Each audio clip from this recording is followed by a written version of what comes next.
Hey Tom, how are you? Hey, yeah, I'm doing very well. How are you? Good, thanks.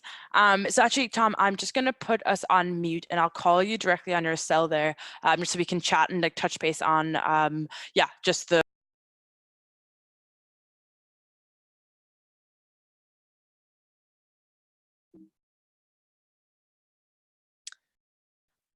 Hi everyone. Thank you for joining. We already have quite a few people online, so we're going to just kickstart immediately there on the hour. So yeah, just to give you a start off there with a kind of a brief overview of the agenda for the next 45-50 minutes here. I'll start with just an overview of Advisable and our speaker Tom tonight. Then Tom will jump into his presentation and he'll share 5 case studies on how to succeed at Amazon marketing. Then from there, I'll open it up to Q&A for the last 10 minutes. So please do add in any questions you have into Zoom, and we'll get to them at the end there. So another thing to keep in mind, which we will mention at the end, and we'll also be sending out an email to everybody after the webinar, but Tom is offering free consultations for a limited number of companies. So if you want to get connected to Tom or have any questions, you can reach out to me at my email, which you'll get afterwards. And like I mentioned, we'll also email you with that link, so you'll be able to connect with Tom from that as well. But yeah, so to kick off, from those of you who aren't familiar with Advisable.com, Advisable helps ambitious companies hire world-class marketing freelancers. For instance, Tom, who is joining us today, is one of our top Amazon marketing freelancers. And we also have marketing freelancers in over 500 additional skills. So, whatever your goal, Advisable helps you find and hire world-class freelancers with project-specific experience. So, whether you need strategic advice or hands-on support, we can help you. And so, yeah, so to briefly intro our speaker there, Tom specializes in launching brands onto Amazon. So optimizing existing stores and ultimately making Amazon a profitable venture for all his clients. Tom has a proven track record of building 7-figure Amazon stores for all types of businesses and has experience across a wide range of sectors. And so, he'll go through a few different case studies and obviously give you a much more in-depth, better intro on himself. But yeah, like I mentioned, do send in questions as Tom is speaking and we can answer them at the end there. So yeah, without further ado, I will let Tom take it from here. And so I'll stop sharing my screen there, Tom, and you should be unmuted there and you can share your screen, Tom. Hi, everybody. Sandra, can you just double check that my screen is showing the presentation? Yep, your screen's showing and can hear you very well. Lovely. Okay, so yeah, hi, everyone. Thank you for joining today. As was just mentioned, I'm here to show you some case studies and some theory and best practice on how to succeed on Amazon. Excuse me, sorry. So just to kind of summarize what you'll learn from today. So how setting up on Amazon is easier than you might expect. And I'll show you, I'll explain the kind of story that I've been through with a couple of clients and how we've managed to rapidly get them onto Amazon and selling very quickly. How to design an approach to fulfillment that suits your business operation and product range. The importance of distribution, pricing, and winning the buy box. How Amazon ranks products and how we as an agency will help you to kind of accelerate this revenue generating flywheel, and how to optimize your listings to increase conversion rate and rapidly boost sales. So this really takes you from launching products all the way through to expanding your sales and increasing your reach across Amazon's marketplaces. So hopefully you'll learn lots from what I've got to show today. A little bit more about me. So I'm the founder of an agency, Ford Baker. We started in 2018. I've been working with Amazon for the past 4 years. So as I say, the last 18 months or so, I've been doing that as an agency, Ford Baker. Prior to that, I was head of marketing for a toy startup, and I launched them onto Amazon globally. As it says here, that became 30% of revenue within 6 months. It was a lot of success. I learned a lot of things by doing it for that company, and then decided to take that on as a full-time operation. We provide a full range of marketing and operational Amazon services. So businesses can kind of pick and choose from the services that we offer, or they can be completely hands-off and ask us to fully manage their Amazon service. We're very flexible in terms of how we work with clients, and we will kind of dovetail with their teams. Typical kind of sectors that we work in, so beauty, skincare, nutrition, and so on, but we work in many more different sectors than this, and have done in the past, and we're very comfortable with kind of learning new brands, new products, and selling globally. Right now, we're managing stores that generate annual revenue of over $6 million, and as we bring in new clients, that's increasing all of the time. So there's 5 of us now in the team that are delivering this for our current client base. So let's get into the presentation. So setting up on Amazon is easier than you might expect. So I talk to a lot of prospective clients about Amazon, and they tend to have their own e-commerce operation already, and they know that Amazon's a huge opportunity, but there's a little bit of reticence to start and to connect with Amazon, because it is a bit of a minefield. There's a lot to learn to begin with, and there's this idea that it will take a long time to get set up. I'm here to say that that isn't necessarily the case. It can be done much quicker than many businesses realize. So for example, if you're on a common e-commerce CMS like Shopify or Magento, they will provide APIs that connect with Amazon and will automatically list your products onto Amazon. There are third-party products such as Sellbury, I've mentioned here, which will map your product database on your own website to Amazon, and will make that connection and sort all of the product data from your website into a manageable and structured format that then can be sent and uploaded into Amazon. There's also another fact to consider. If, as a brand, some of your resellers are already selling your products on Amazon, then you can provide your offer onto those listings as well, and you can immediately start to see sales. So as an example, I work with a beauty brand, skincare brand called HelioCare. They've traditionally not sold direct to consumer and have allowed their retail and wholesale partners to sell direct to consumer.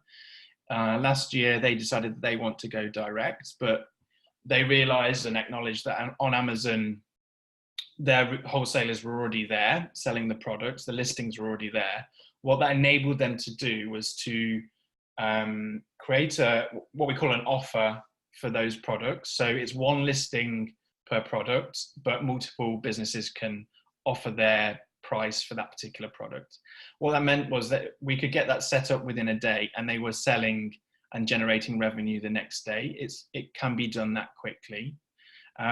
With Shopify and Magento, so a couple of examples here. I work with a US clothing company that have their own Shopify platform. They have hundreds of SKUs, all different colors, different sizes, variations that we had to handle. If that was done manually to upload into Amazon, that can take a couple of weeks, but with the right knowledge and knowing how to do things and the right software in place, we were able to do that in one day. So again, they were immediately able to start selling onto Amazon. Now, we'll move on to the next phase, which is all about designing your approach to fulfillment. So there are a number of ways that you can sell on Amazon, and I'll go into a little bit more detail about those on the next couple of slides. But I want to use an example here. This is one of my current clients, Digital IDs. They're UK's largest ID card company. They sell everything from lanyards, ID cards, printers, key fobs. So they have thousands of SKUs. They sell through their own website, and they sell into trade as well. So they have a sales force that are are doing outreach to sell their products. They have their own warehouse, and that's kind of best practice, next day delivery from their e-commerce shop. They've invested a lot of time and money into the people and the processes there. And they wanted to continue investing into that warehouse. They also, when they came to me, said they want to sell on Amazon, but not just in the UK, but also across multiple Amazon marketplaces in Europe. So France and Germany being the prime ones to them. So that was their brief to me. So in the next couple of slides, I'll show you kind of the workings out and the conversations that I have or had with Digital ID and will have with new clients as I am on board them, about the different kind of fulfillment methods and different permutations that are on offer with Amazon. So let's move on to kind of the first step in that process. So the first step is to decide how you want to sell on Amazon. So there's two main routes to selling on Amazon. So Vendor Central and Seller Central. You might be familiar with those two terms. In a nutshell, Vendor Central is a traditional retail relationship where Amazon buys the stock from you. They will send in invoices, purchase orders, each week. You ship your stock to them and they will handle the fulfillment to the customer. Then there's Seller Central, where the manufacturer, the brand owner, sells directly through Amazon, so they act as a third-party seller on Amazon, and that gives you a few more options in terms of how you fulfill to the customers. So these are the kind of, with new clients, we'll take them through the different options and the pros and cons of both of these. For Digital ID, it was right for them to go through Seller Central. They are a reseller of lots of different branded products and manufacture their own, but to be able to sell all of their products on Amazon, we had to go through Seller Central. And so my role really is to kind of guide them through this process and the different choices that they can make at this stage. We went with Seller Central. And as I say, that gives them different fulfillment options. So as you can see down the left-hand side here, with Vendor Central, there's only one fulfillment method, which is fulfilled by Amazon. So as I say, Amazon send you a purchase order, you ship your stock to Amazon, and then when the customer purchases, Amazon delivers that to the customer. With Seller Central, there are more options. So this allows for a bit more creativity and a bit more flexibility to enable you to fulfill different types of products with different methods, and you can then balance out the operational impact that might have. So there are three ways of doing that.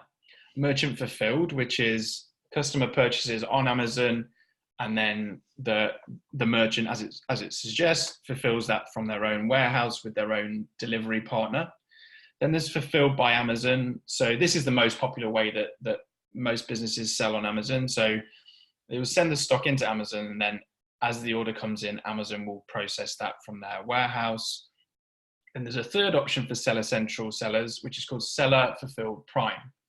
Now, this is all of the benefits of fulfilled by Amazon. So you get the Prime badge and the benefits of that, but you're able to use your own warehouse as long as you're able to commit to the same delivery standards as Amazon would provide to their customers. So next day delivery being the main one. So taking Digital ID through these different options on the left-hand side, so merchant fulfilled, fulfilled by Amazon, and seller fulfilled Prime, we were able to come up with a hybrid model which suited not just their product range, but also the costs that they would incur through different methods. So we have a hybrid model, which I will show you on the next slide.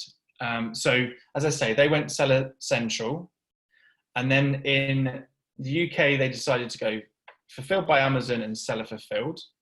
And in France and Germany, it was fulfilled by Amazon and fulfilled by merchant. Now, there's various reasons why you would have this type of mixture. So, for example, with low cost but high volume products, fulfilled by Amazon is often the best route to take. It's going to be the lowest cost, financial cost, and probably the lowest operational cost for most businesses. If you sell higher priced, slower moving goods, so for example, digital IDs sell very expensive printers, then fulfilled by merchant is often going to be the best option, or seller fulfilled prime. So essentially delivering from their warehouse. That means that they're not sending very expensive products into Amazon's warehouse. It means they have full control over how those products get to the customer, and provides more reassurance there. It's also cheaper for them to do that because Amazon will charge much higher fees for bigger and heavier products. So it's by understanding these different variables that you can design a fulfillment method which not only is best for the customer, but is also best for you as a brand in terms of the cost that you will bear, and also the operational factors that you have to consider. Next, we'll go on to actually selling and pricing. So this is more theory of Amazon, and some of the important aspects of driving sales when you first start. So to begin with, we'll look at some of the theory behind actually how Amazon works. So this is what we call the buy box. So you'll be very familiar with this screenshot. So this is for a Nike backpack, and this is where you essentially add to the buy box, add to basket. And the term that we use is buy box here. So just to explain a few key elements here. So here I'm pointing to the 18 sellers that are offering this product. So this is what I mean by there's one listing, but there's multiple sellers. And if you're in this situation where, as the brand owner, you have reseller partners that are already on Amazon, you will be competing against these people, these other companies, to win the buy box, to win the sale. In this case, Amazon are competing against 17 other sellers. So Nike are competing against 17 other sellers. Who's actually winning the buy box? That's shown at the bottom. So here it says sold by World Sport and Partners KFT. So essentially they are the lowest price. There are other factors that are considered, but they're winning the buy box at this point. So as you do go onto Amazon, it's really important to understand who your competition is, because in some scenarios, the competition isn't just other brands that are competing for the customer. It can often be your own resellers or other businesses that have your products that are competing with you on price to win that sale. So it's really important to understand how to win this buy box. So in this example, so this is the backpack that I was mentioning. Here we have the products, as you can see previously on the previous slide, that was sold for £20. On Nike.com, that's $25.95. So on Amazon itself, you've actually got to weigh up your pricing strategy on Amazon, but also how that influences sales in your other distribution points of sale. So your own website, for example. And the best ways of doing that is to control the number of resellers that you have on Amazon. So, for example, I'm working with the skincare brand that I mentioned to identify who their resellers are on Amazon, and to then negotiate with those people to move off Amazon, so that actually the brand can restore their ideal sales price and have parity with their own website. So that's a hugely important thing. If you are in this situation, it's an important thing to do. And it's a very common thing and something that we help a lot of brands do. The second thing you can do is to utilize Amazon's brand protection tools. So they have a website called Brand Registry, which allows the brand owner to enroll, and they provides them with a number of different marketing and sales features which resellers will just not be able to get. And therefore, with those features, if they're utilized correctly, you can start to win more of the buy box. What I will say is that winning the buy box is not a straightforward thing. It is a very dynamic algorithm that sits behind this. So as you can see here, this is from the skincare brand that I mentioned. And so I took a screenshot a couple of days ago. So you can see there's a very positive trend here of their buy box win percentage. So to begin with, on December the 8th, it was around 10%. So all of the sales for their products, they were winning the buy box about 10% of the time. And then by the end of the month, or in early Jan, that was then up to 42%. So a very positive trend, but you can see along the way, there's lots of ups and downs. And the reason for this is because you're competing against lots of different resellers, and you've got to understand how that buy box algorithm works and how you can influence that to ensure that you win that buy box more than other resellers. So I've jotted down here a couple of the main reasons. So repricing and automating your repricing. So ensuring that you're always price matching or being best price is crucial. We work with lots of clients to automate this. I've listed some of the software that we use to do this. So there's 4 different options there, but there's many more on the market. The way that you fulfill to customers. So using FBA or Seller Fulfilled Prime, SFP, will provide you with, that means you're more likely to win the buy box than if you were fulfilled by merchant. The reason for that is that FBA and SFP are both next day delivery, whereas fulfilled by merchant can be 3 to 5 working days. And then maintaining your account health. So this means making sure that your refund rate is very low, making sure that you're answering customer service questions within 24 hours, and a whole host of other ways that you need to stay on top of your account. And then lastly, as I mentioned, your reseller and supply chain management. So ensuring that anybody that is selling your products on Amazon is working to your pricing strategy, and they're abiding by the rules that you set out in your contractual relationships. If they're not abiding by those agreements and terms, then the onus is on you to take them off Amazon. But as I say, with the brand registry tools, Amazon will recognize you as the legitimate brand owner, and therefore it will favor you over these resellers, even if they're slightly cheaper than you. So it's just about understanding what options you have at your disposal and what your toolkit is, and using them to best effect to influence the buy box and to ensure that this orange line here is continually increasing. Next, we'll go into how Amazon search engine works and how that is part of a wider ecosystem of selling products on Amazon. So some of you may be familiar with SEO from the point of view of Google and Bing. A lot of people will describe Google as an answer engine. So people will go onto Google to ask a question, to find out information, to research, and to educate themselves. And so often people use this term answer engine. With Amazon, it's completely different. It's all about transactions. It's all about the purchase. So here we use the term purchase engine. So what that actually means is that the Amazon organic search algorithm is designed to surface and rank products which are more likely to be purchased by the customer.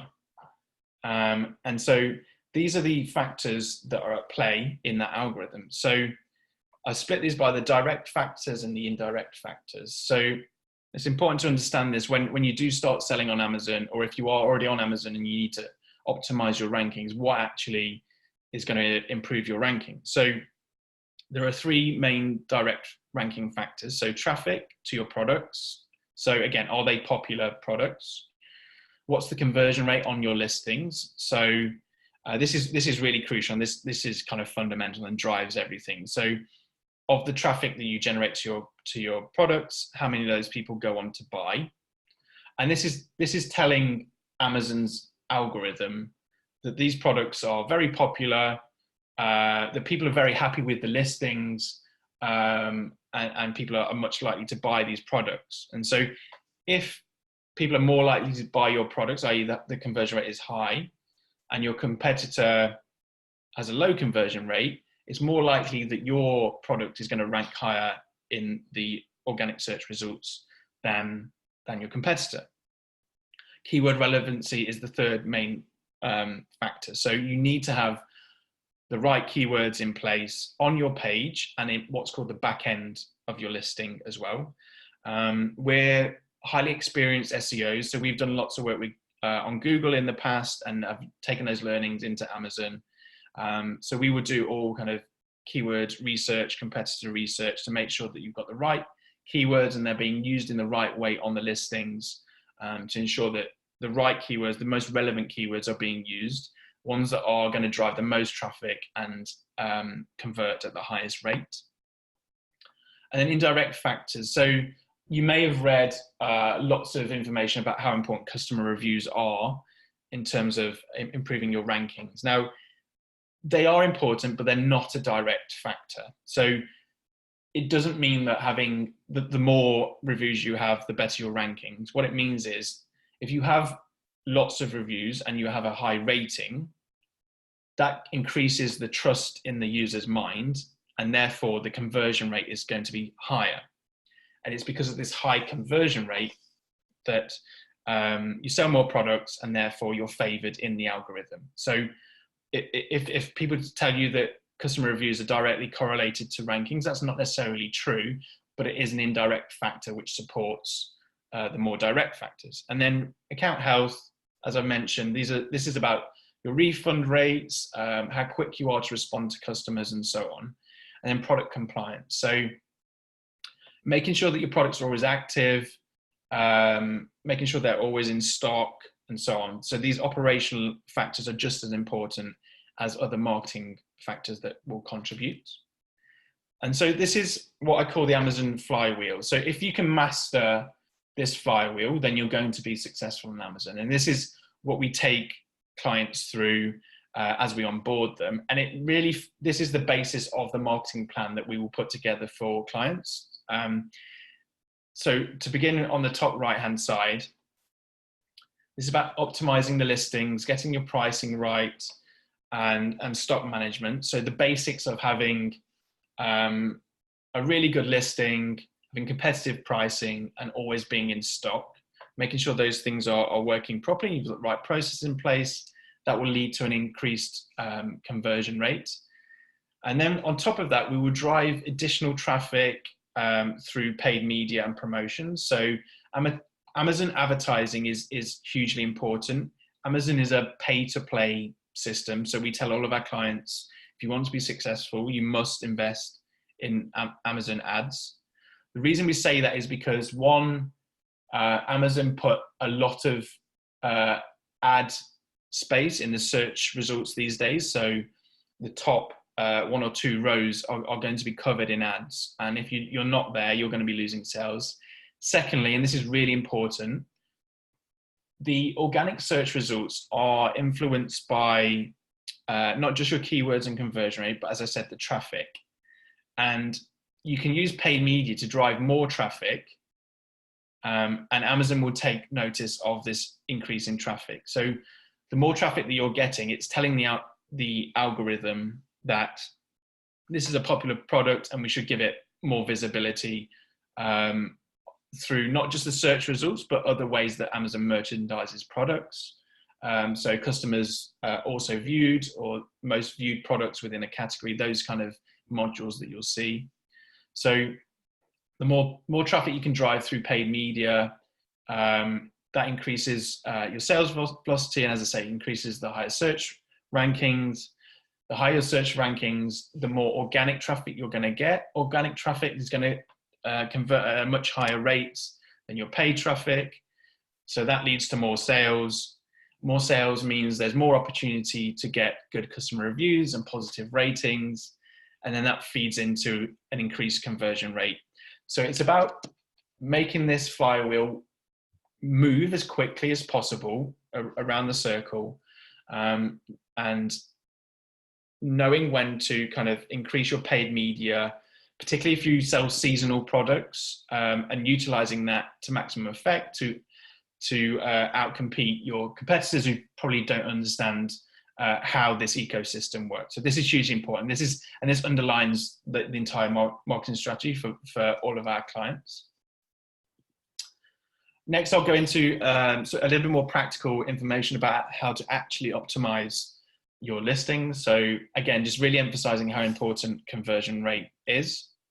So this is 5 bullet points from the skincare brand that I've mentioned. It's a company called HelioCare. They sell premium daily sun protection products. And as I say to all of my clients, you've got to think of your listing as a consultation.